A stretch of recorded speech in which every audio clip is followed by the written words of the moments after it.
absolute chaos. We've got blizzards in Africa, we've got tsunamis in Paris, and the whole thing's been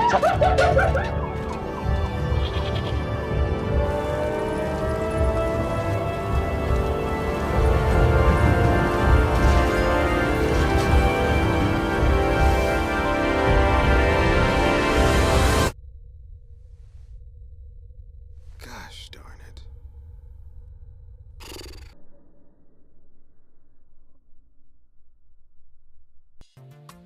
The Glory of Christ's Visible Kingdom in This World by Joseph Perry, 1721.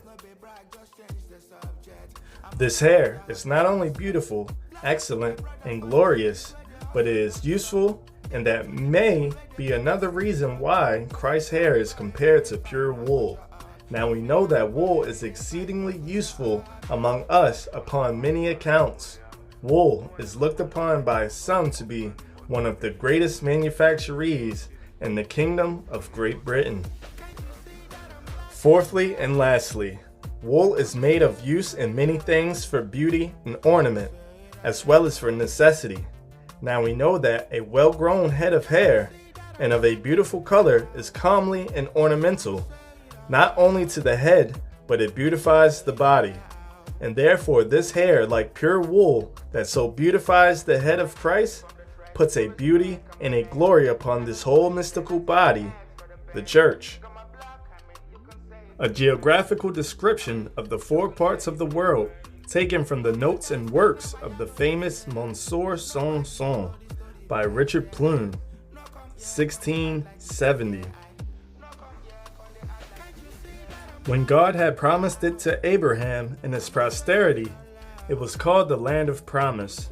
But when it fell into the hands of the Hebrews after their return from Egypt, and that they had divided it by tribes, it took the name of the land of the Hebrews, under which it was governed by prophets, judges, and kings.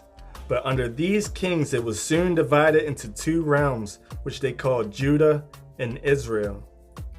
Under the Romans, it was only known by the name of Judea or Palestine of Judea, because the tribe of Judah was always the most powerful of the 12, and the kingdom of Judah the most noble, and preserved itself longer than that of Israel.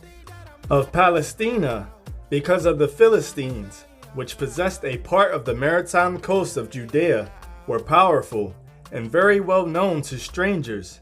After the death of the Savior, Jesus Christ, all this country was called the Holy Land. The people which anciently possessed this country were the Jews, being of a middle stature, strong of body, of a black complexion. A Treatise on Physical Geography by A. Barington, 1851. For the Negro, or to use a common and more proper expression, the African race exhibits every variety of structure, from the most crisp to curling and flowing locks. Microscopic examination has shown that the most crisp human hair does not differ a whit in structure from the most straight. The matting property of wool, arising from small notches in the hairs, being equally absent in both, the term woolly, indeed, must have been applied to the African's hair.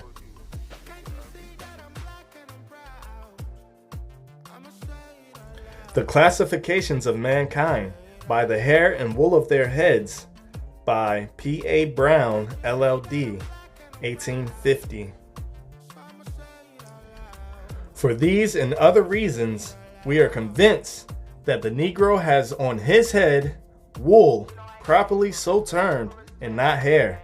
And since the white man has hair upon his head, and the Negro has wool, we have no hesitancy in pronouncing that they belong to 2 distinct species.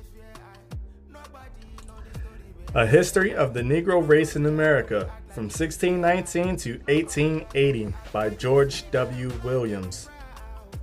1885. Chapter 6, Negro Type.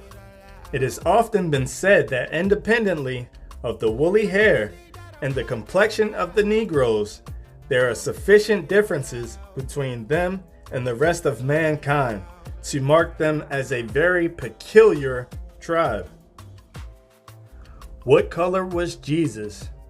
By William Moseley.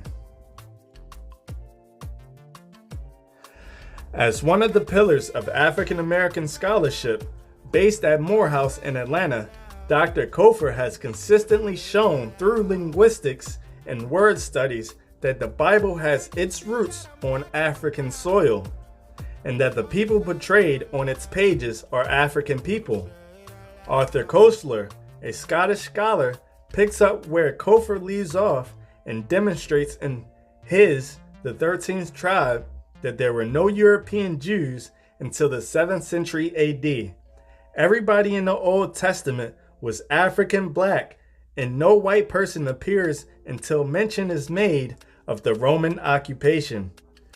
With Cofer and Koestler laying such an airtight framework and foundation, it can only follow then that a baby boy born to an African carpenter and his African wife is both by the laws of logic and genetics bound to be an African baby, with the feet like unto fine brass, as if it burned in a furnace, and with hair like wool.